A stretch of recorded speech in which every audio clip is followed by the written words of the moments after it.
I got so much motherfucking design on right now. Bring it down, bring it down, make it clap. I got 3 whole thoughts, new block, where it at? Bitches on my line, and you know. Perjanjian Giyanti adalah sebuah peristiwa sejarah berupa perjanjian antara VOC dengan pihak Kerajaan Mataram Islam yang diwakili oleh Pakubuwono III dan Pangeran Mangkubumi. Perjanjian Giyanti berlangsung pada 13 Februari 1755 yang ditandatangani di Desa Giyanti yang saat ini masuk wilayah Dukuh Karten, Desa Jantiharjo, Karanganyar, Jawa Tengah. Peristiwa ini menjadi penyebab pecahnya wilayah Kerajaan Mataram Islam menjadi Kasunanan Surakarta dan Kesultanan Ngayogyakarta. Dilansir dari laman Dinas Kebudayaan Kota Yogyakarta, Perjanjian Giyanti berawal dari perpecahan akibat konflik yang telah timbul antar keluarga Kerajaan Mataram Islam. Konflik tersebut melibatkan susuhunan Pakubuwono II, Pangeran Mangkubumi, dan Raden Mas Said alias Pangeran Sambernyawa.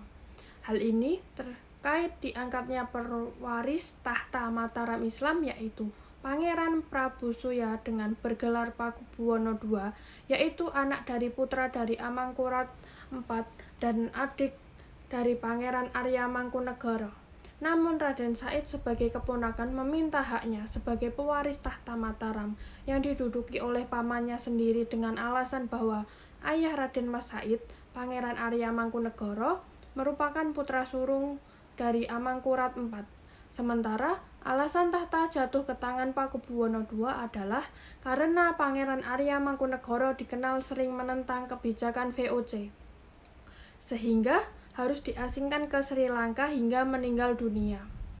Adapun isi perjanjian Giyanti yaitu 1. Pangeran Mangkubumi diangkat menjadi Sultan Hamengkubuwono Senopati Ingalaga Ngabdurrahman Sayyidin Panotogumo Khalifatullah dengan separuh dari Kerajaan Mataram.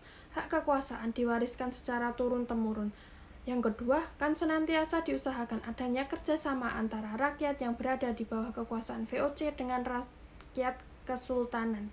Yang ketiga, sebelum Pepatih Dalem dan para bupati mulai melaksanakan tugasnya masing-masing, mereka harus melakukan sumpah setia pada VOC di tangan gubernur. Pepatih Dalem adalah pemegang kekuasaan eksekutif sehari-hari dengan persetujuan dari residen atau gubernur. Yang keempat, Sri Sultan tidak akan mengangkat atau memberhentikan Pepatih Dalem dan Bupati sebelum mendapatkan persetujuan dari VOC. Yang kelima, Sri Sultan akan mengampuni bupati yang memihak VOC dalam peperangan. Yang keenam, Sri Sultan tidak akan menuntut haknya atas Pulau Madura dan daerah-daerah pesisiran yang telah diserahkan oleh Sri Sunan Pakubuwono II kepada VOC dalam kontraknya tertanggal 18 Mei 1746. Sebaliknya, VOC akan memberi ganti rugi kepada Sri Sultan sebesar 10.000 real tiap tahunnya. Yang ketujuh, Sri Sultan akan memberi bantuan kepada Sri Sunan Pakubuwono III sewaktu-waktu jika diperlukan. Yang kedelapan, Sri Sultan berjanji akan menjual bahan-bahan makanan dengan harga tertentu kepada VOC.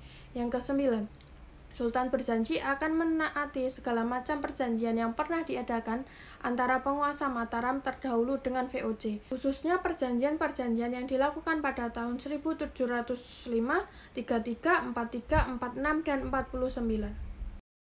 Dampak perjanjian Giyanti terhadap pembagian kekuasaan di tanah Jawa yaitu 1. Terpecahnya wilayah Mataram Islam menjadi 2 kerajaan, yaitu Kesultanan Ngayogyakarta Hadiningrat dan Kasunanan Surakarta Hadiningrat. Yang kedua, wilayah kekuasaan Kerajaan Mataram Islam bagian timur Sungai Opak dikuasai oleh Kasunanan Surakarta Hadiningrat yang dipimpin susuhunan Pakubuwono III. Yang ketiga, wilayah kekuasaan Kerajaan Mataram Islam bagian barat Sungai Opak dikuasai oleh Kesultanan Ngayogyakarta Hadiningrat yang dipimpin oleh Pangeran Mangkubumi atau Sultan Hamengkubuwono I. Yang keempat, kekuasaan didapatkan oleh VOC sehingga posisi semakin kuat. Yang kelima, VOC menguasai pantai utara Jawa yang sebelumnya merupakan wilayah kekuasaan dari Kerajaan Mataram Islam.